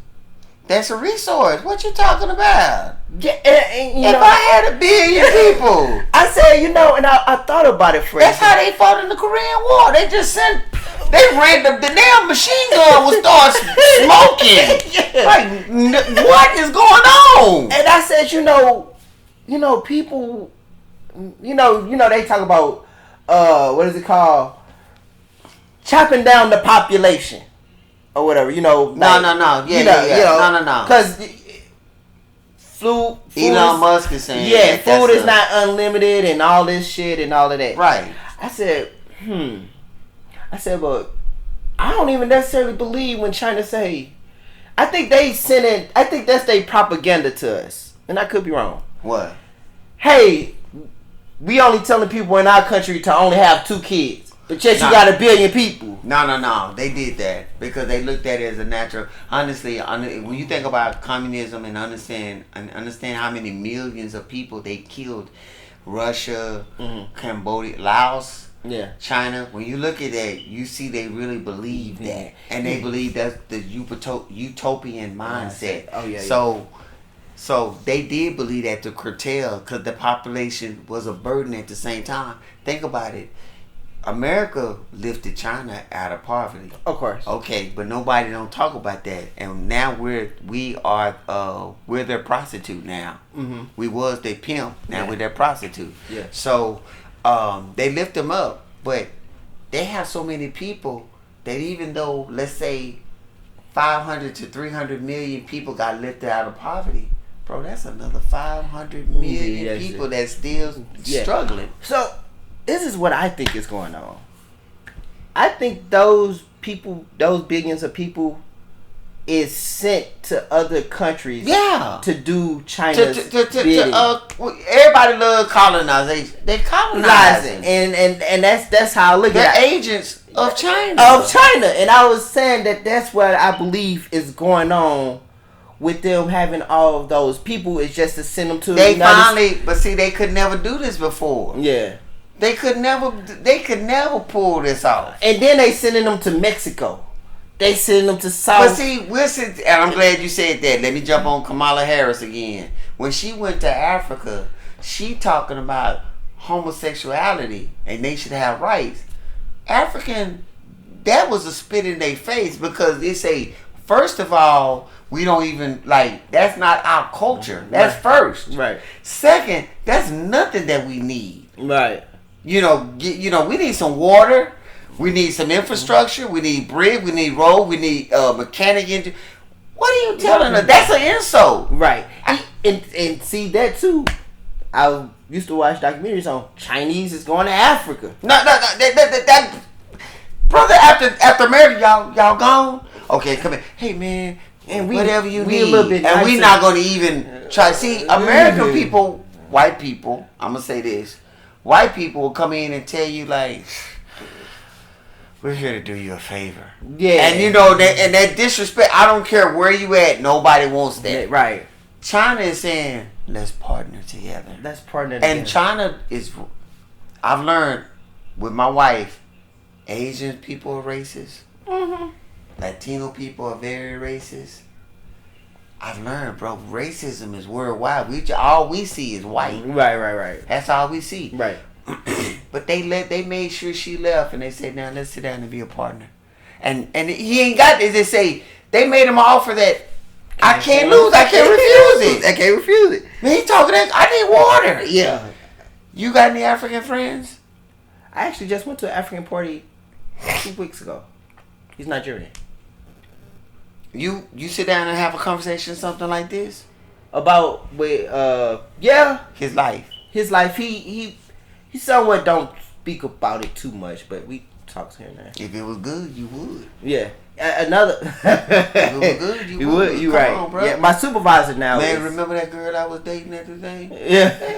If it was good, you would. Yeah. He don't talk too much about it, and my supervisor is he's from the Democratic Republic of Congo. It was funny. We was in they have access to friends. Yes. It was funny because we had when he first came, I said, "Are you Nigerian?" Because his name was Olaf. Oh, my bad. I hate to put it, but his name. And I had. They ain't gonna trace him, brother. Yeah, Come on. but I had a friend. My mom had a friend named Fola, so I thought that was similar. Anyway, so that's why I said Nigerian. And he said, I said, "Where are you from?" He said, "I'm from Brazzaville." I said, "Oh, Congo." And the plant manager was there. He looked at me. He said, "That's impressive, man. Like, how did you know that?" I was like, "I read a lot." You know what I mean? Just geographic. Black curse, ladies and gentlemen. Black curse in the house. And everybody in the room was like, "I would have never guessed." You don't understand. I would have never guessed that. But Never. He was gun to my head. They can go to France. Yeah. Everybody was like shocked, like, how the hell you know that? Damn. But anyway, yeah. And it was funny because my girl was actually talking to her mom today, and her mom was like, "Yeah, you know, Africans, they don't like us." This, that, third. My girl said, "I don't know what it is, but somehow they don't like none of us, but somehow they always like Black Curse Eric." So you're not like them.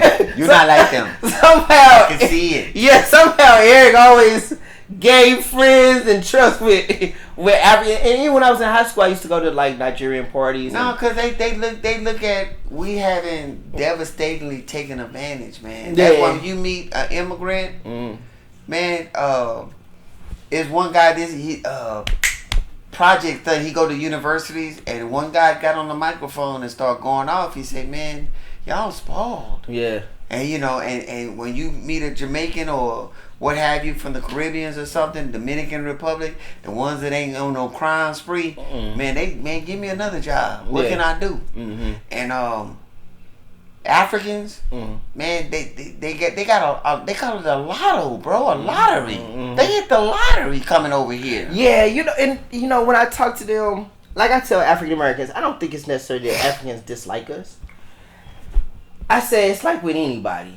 If you know if you're a person that read somewhat of their culture, or know about some of their political figures, or anything about their country, when you meet them, you can engage in a conversation with them, and then you start talking about their country, and you show that you know something about their country and their political figures, then they'll start saying but they educated on some kind of way. If they're not educated, they're hardworking, and it won't jive with the regular mindset. One guy, he was African, and we was cool for a minute, and he started saying, "Oh, your country, this is your country," and I looked at him like, I'm gonna he felt it something, like, "Oh no, this is my country too." I'm like, bro, yeah, I mean, don't do that, because I think they, of course, they don't understand what we go through, and we don't understand what they go through, right? And what I mean by that is different when it's different when your politician, because let's be fair, all governments are corrupt. They have to be, right? Man, if you could make somebody crawl on their knees to you, if you had power to actually do that, you gonna do that. A lot of people, it's only a few. Yes, they're the one that do. You like, nigga, why you make one? Yeah, so I think all of them are corrupt. So they looking at it from a standpoint of, all I see is black people, and the ones that's corrupt is black. Right. So they don't have no understanding that when it come to us, nigga, there's not too many of us in those positions of power. But when we are in those positions of power, you bet your ass if we steal 1 cent, they on our ass. Well, and you ain't been keeping up with the politicians since AD put a spotlight on New York. He put a spotlight on Chicago, and he put a spotlight on Illinois as a state. And man, one mayor, but the PP loans, she got put out of her office, mayor. And one lady just got she stole over 7 million. Black. Black woman. She went and got a Rolls Royce and painted it pink. And she got a ring, and I think it was no less than 10 carats. And if you look up 10 carats and a Rolls Royce, they're telling me $200,000. and up. Mm-hmm. Yeah, that's 200,000. I want to say it's 14 million, but I think it was millions, like 7. Mm-hmm. But my point is, AD was making a point. She could have started businesses, Yeah, and I think that's the and now she got 7 years. and I think that's what people don't understand, like where the corruption happens. The corruption is not about with African Americans. I feel like they will make it personal, like a pink Rolls Royce. Why? Right? I don't understand none of that. I don't get that, right? So the corruption comes from, look, man, I'm the mayor. You want to start this business over here? Okay, well, you don't want to, you put 14,000 towards my campaign, and I can get that, what is it called when they have those, like in the city, you can't have your street a certain way. It's like zonings and ordinances and stuff like that. And I get that ordinance removed for you so you can do that. That save you a little $2,000. You know what I mean? Like that's what I got you. Tiffany Haddish going on in that. If you didn't support her campaign, mm-hmm. she trying not to give you like take down your business license and stuff like that, and it's corruption. She making about 200,000. She took over the supervisor position and the mayor. The mayor makes about, let's say, 60-50, but the other place makes 100,000 or something. So she took both slots. Yeah, and she fired the person and took their slot. Yeah, and that's where the corruption happened. But see, this is what I'm saying. But what did they? Her corruption don't benefit black people. Yeah, it don't benefit the people, and that's where they voted her in, and all the people didn't vote. Yeah, like with Kilpatrick, the one that was in Detroit. I can see, like when he was talking about it, I was kind of like, that makes sense. But he talks about it. He talk about it more. Everybody else telling you they not guilty. Yeah, he's honest. Am I right? Yeah, and he honestly saying that's the game. Happened. That's the game. I mean, I just think that's the game. See, it's like this. Selling drugs, honestly, is immoral. Mm-hmm. Honestly. But the average black person understand if it's a means to an end. Yeah. The average black person, you won't meet too many people. I never. You meet the person like, damn, man, but hey, bro, the ones like, hey, man, get what you get. You better get up. Yeah. You got it. Because that's the way our mind. Our mind is like, bro, this hard. You're using this to get glitched, just get out of the system. Do it. But I'm just making the point, brother. We sit up, all we say is white people. And then when we get our opportunity, then how white people bad things. Yeah, I don't know. How white people bad things. We doing the same thing. We doing the same. Because I look at that, I be looking at these people and I be like, man, it's the same. They do They do the same thing. They do the same thing. They'll make one lady got caught in a school trying to get chicks to be prostitutes. Yeah, I heard about that. I heard somebody was doing like adoption with that shit. Like I mean, they saying through this immigration thing, a lot of people been coming over here and ending up prostitutes. Yeah, and that's how they got to pay their debt for coming over here. Yeah. So my point that I'm saying, and my son helped me to try to understand it because I never understood why the cartels of Mexico haven't made they're not pro Mexico. And he told me, why should they? Just like, for instance, the gangsters, Capones, they wasn't pro Chicago, pro United States. Right. They was for themselves.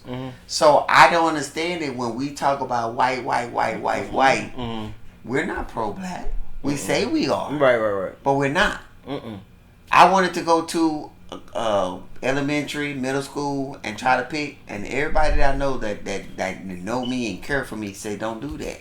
He said if you was Nike, Adidas, or what have you, Under Armour, you could do that. But they're gonna look at you not as a person of good intent, but you're trying to connect with kids because you're a pedophile. So my point is, people that really want to do something, you just have to just low level do it. Yeah. But people that get in power, it's power. It's power. And it corrupts. It corrupts. I mean, I just think it's, how do I say this? Like, cause like I see corruption in all of it, right? But it's a way to do corruption. And I just think the way we look at corruption, we don't do it. First of all, I put it to you like this. It's the conversation of black people are not racist, right? And I'm glad you said that. From what you taught me as the definition, it is, but they still can have dislikes that we consider. Yeah. No, so the point that I'm going to make is this. This is how you know they really not racist. Because I see it with the Latinos. It could be a bum Latino at work who's not good. When I say he's a bum, he's not a good worker. Right, come on. They talk to him. They kind of constantly, they try to promote him. They kind of go to the higher ups and say, hey, you know, this guy, blah, blah, blah. They try to put their opinion to get this guy in the door. And he's not great, right? When it come to us, we don't even do that for the bum Negro. We be like, man, that nigga need to get on up out of here. He need to do this, he do that. Because we don't know how to practice racism. We don't know how to practice all of us. Well, we don't see. Okay, I see what you're saying. You we know, don't see ourselves inclusive to each other. We don't see ourselves as culturally. He like, this nigga trying to kill me. Yeah, we don't. They don't look at that as he trying to kill me. They look at it like, hey, this. It's gonna work its way back to us. Yeah, and they look at it like, man, you know, man, I'm pretty sure this Latino guy, he got family he need to take care of, and blah blah blah. They go into it with that mindset, and you know, he's a brother. He's gonna hold. If I show him, I show love. He gonna show respect and honor, and we gonna keep going. It's something, man. We're African Americans. We can't even do that. So we don't do it. We don't do that. And even with position of power in politics, that's how you do. They made laws for Asian people. Remember, they made a law for the Asian people. They made a law for the homosexual people. Mm-hmm. They never made a law for the black people. Yeah. I mean, I'm just making a point because they asked Kamala Harris. She said, like, we can't make. They asked Obama. I'm here. I'm everybody's president. Yeah. They asked Kamala Harris. We can't make laws. Yeah. Umar Johnson said that one. Mm-hmm. So. Yeah. I mean, so I think it's hard for us to do that. Oh, excuse me. I hate this. Come on with it, sir. I apologize. So no, I don't know what it is because that showed me to me how not unoppressed we are. Mm-hmm. I'm not saying racism doesn't exist, but we're not oppressed. Yeah. Think about that. Yeah. I mean, cause we're not oppressed. Yeah. Think about it. Where's your papers, boy? What you doing here, boy? Yeah. Who told you to live and you could come? We don't accept black application. That's oppression. Mm-hmm. Yeah, no, now racism might be thin line, invisible barriers to keep you from different things. Yeah, but like even with racism, you still gotta outperform the next man. Okay, but that's competition, though. Yeah, you might be totally superior, but yeah. Marquette, Saint the Center. He said this. He put this down, and he said he came with some kind of technology thing. They didn't want to do business with him. God stole the technology from him and took it to these people. They did business with that guy. Sometimes he sue you, sometimes he wins, sometimes he don't want to go down a rabbit hole. But the point I'm saying is, I think me and you had a discussion like this one time, and somebody actually did this. He went and got a white guy and made him the figurehead of his company. He was the owner, operator, everything. But the white guy was the figurehead. Yeah, you know, what's that record label that was in Detroit? Motown. Yeah. You know, Motown, so you know, back in the day with radio stations, he didn't use a black what's it called, like executive? No, he didn't use managers. Dang, what are they called when they go like a black salesperson? He didn't use a black person to sell the music to the radio station. I got you. He will always put a white guy in that position to go make the deal. But it was him that owned the company. No, that's true. He did. He had one of them managing the Temptations. Yeah. So I do think to a certain degree, like in finesse, you gotta whatever course you dealt with. But that's you figuring out how to get around it instead of just saying, you know, they will never let a black man. How can I get past you? How can I get past you? And I that's how I look at it. I think that's how we got. And when I look at it too, I look at it like he had to compete. He had to compete with other record labels, white record labels that had way more resources. Come on, man. But you have to. It's that concept. And he took. Come on now, think about it. Mm-hmm. He took black artists. Mm-hmm. And he had a group, a session, a studio. He had a studio, and the studio was like a diamond mine. Right. Everybody couldn't have it. You hear the guy that talk about he was out of California. He was with not the 2 Live Crew, the Ice Cube them. NWA, but he was with when Dre and him was in the first group, the Wrecking Crew. And that guy that was in the Wrecking Crew with him, you know, when they was recording, that was in his house. They had a studio. Bro, everybody didn't have no money for no damn studio, let alone a house in California. Right. So he had a studio. He had a standing band. He made people compete to write for these groups. Smokey Robinson, the other cat, and everybody was the best. Right. And they went through training on how to act, how to conduct yourself. I can't dance. You gonna learn today. Yeah. So he polished off. He polished off the black. Yeah. And made it shiny, onyx. Yeah. So I'm just saying that's what we haven't figured out that we need to do. We don't have families. That's first. That is the column. That is the foundation of family, because you need that father to say no. And he don't see your dreams, and you need the mother to say, baby, you can do this. Right. They merge with each other. One person telling you a winner, man, you failure. That's doom to lose. And one dude say, you'll never be a damn thing. you ain't gonna be too much. Right. You be out there shaking in the door. I made it. Yeah. But you ain't no nice person either. Yeah. So you need that balance, man. But I'm telling you, they coming from hardship. We were what that dude talking about genetics. We genetic. That's what, man, black people was incredible, brother. Yeah. James Brown said, what did you think? Now think about this. You ain't seen no entertainer do the splits. Right. He said, what did you think about getting the damn split from? Baseball. He said, I saw him do it, man. He said, you don't know. The Negro League was something else. This dude catching balls in a split. Did the split. He said, and James Brown, he always knew I had to. His live performance, and a lot of people can't do live. No. His live performance was better than the record. So he did the splits. Then when he did that cake, he got that from religion. My point is, he was telling you about another world. When they collapsed the Negro League to bring in the best, they was collapsing stars. Cold cats that could have competed against. That is one famous. What's that one famous black pitcher? But he was old.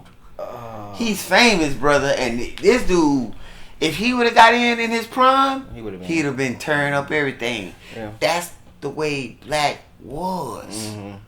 That's the way black.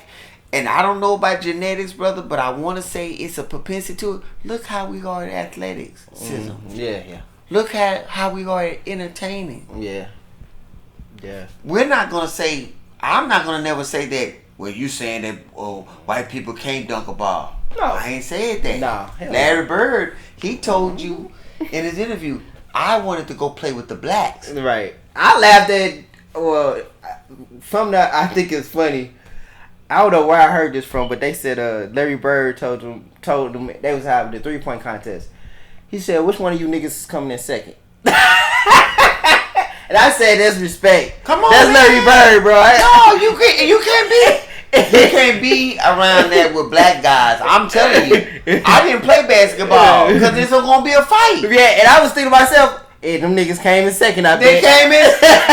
Cause Larry Bird gonna do. I'm gonna do this all day. That's why I'm digging that white girl Carson. Clarkson, yeah. Heck I'm yeah. digging her. I like her. Because she done sparked the interest. I didn't want to see no women basketball. Yeah, and Angela Reese. Yeah. That thing right there, I dig it. Yeah, I like it. And then when you see her practice, Mm-hmm. work. Yeah. She's not letting their genetics. Mm-hmm. I'm gonna do work. Mm-hmm. So, and that's what Michael Jordan is not a person that you really off the court as a black man would like. Of course. But see, you say of course, but that's not what our vision is. I don't know how I caught this vision. I never wanted to meet Michael Jackson in real life. Mm-hmm.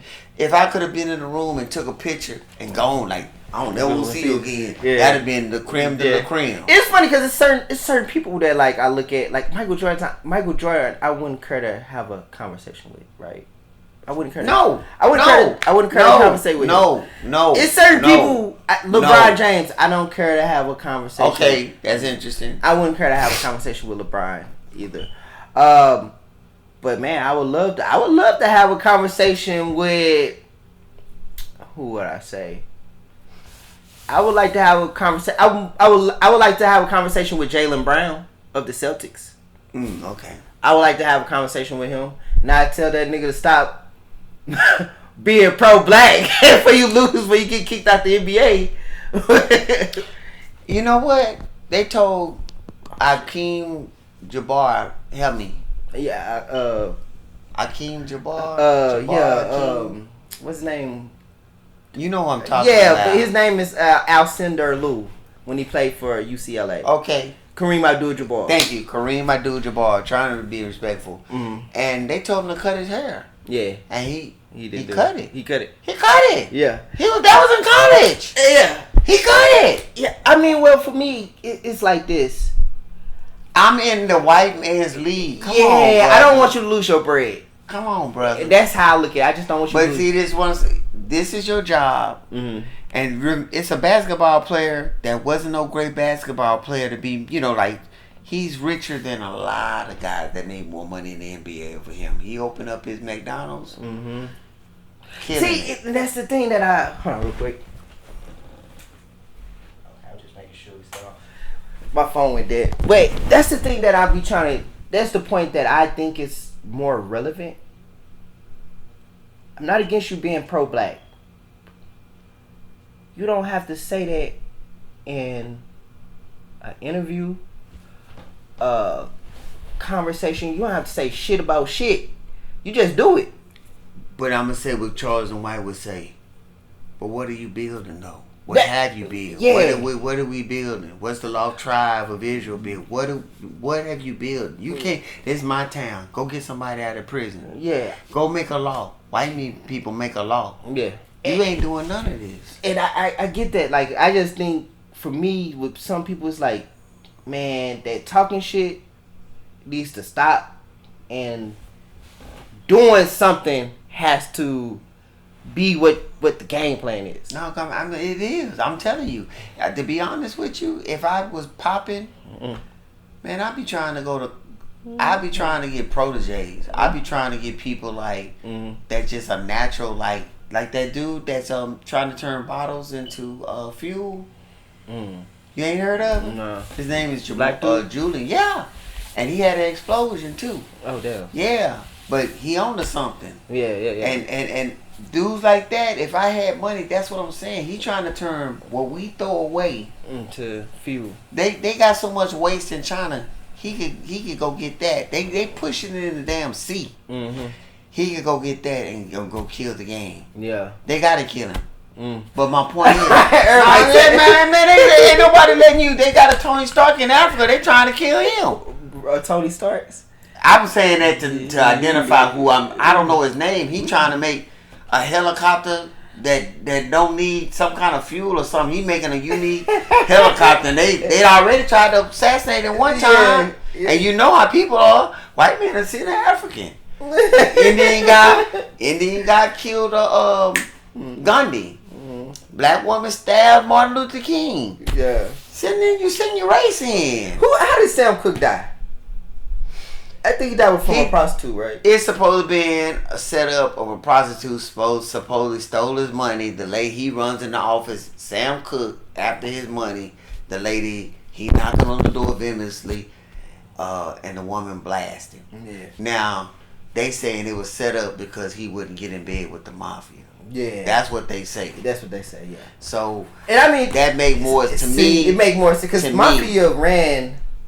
He was too handsome. I'm not saying a handsome man can't get a prostitute because he was trying to go to 7-Eleven. Mm-hmm. But it just don't make sense because she would have wanted him as a client. Yeah. She would have wanted him to kind of keep going. Right. So why would a woman take from a guy that she could try to build upon something? I'm just saying that's the hope. I'm trying to sell you. I'm trying to give you the money to go. Mm-hmm.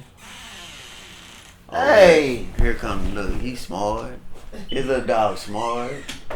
I ain't lying. And he cool too.